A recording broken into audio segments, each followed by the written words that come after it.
Alors, le territoire du Pays de l'Ain est un territoire rural, situé au sein du département du Pas-de-Calais.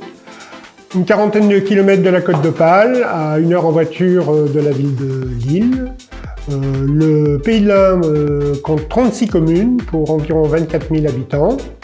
Et nous avons des paysages remarquables avec coteaux et vallées. Donc nous avons été lauréats en 2019 dans le cadre de l'appel à projet Vélo et Territoires. Alors nous avons lancé en 2020 un premier défi vers les familles de façon à développer la pratique du vélo. Donc la communauté de communes a mis à disposition de ces familles des vélos électriques. Nous avons pu faire l'acquisition d'une flotte assez importante, là aussi grâce à l'ADEME. Ce défi a été renouvelé en 2021, il le sera de nouveau en 2023.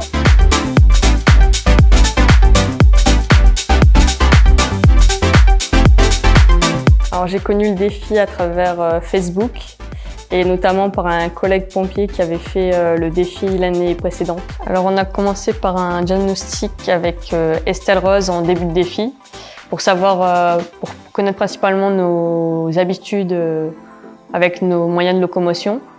Ensuite a commencé le défi. Régulièrement, chaque semaine, on avait des rencontres avec Estelle, des balades, par exemple des ateliers où on pouvait participer pour la réparation de vélos, des balades gourmandes.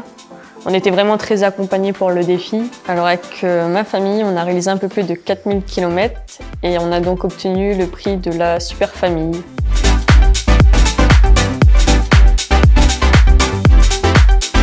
Toujours dans ce programme à vélo, dans le cadre des actions du schéma directeur cyclable, nous avons créé une première liaison douce qui part de l'Indre vers Rumilly-Verquins pour une distance de 5,5 km. Elle a été inaugurée en septembre 2021 et par la suite nous aurons d'autres liaisons douces qui vont être mises en place toujours au sein du territoire. Pour continuer à développer cette part modale, nous allons poursuivre nos interventions dans les écoles, dans le cadre du savoir rouler à vélo.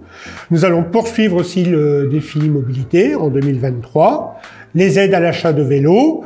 Nous allons créer des animations vers le grand public tout au long de l'année, principalement lors de la semaine européenne de la mobilité. Nous avons aussi un service de location moyenne et longue durée pour des vélos électriques ou pas. Et nous avons aussi maintenant une offre de vélo partage au niveau des stations de mobilité.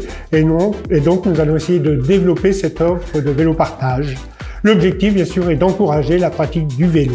Inscrire durablement la pratique du vélo comme moyen de transport.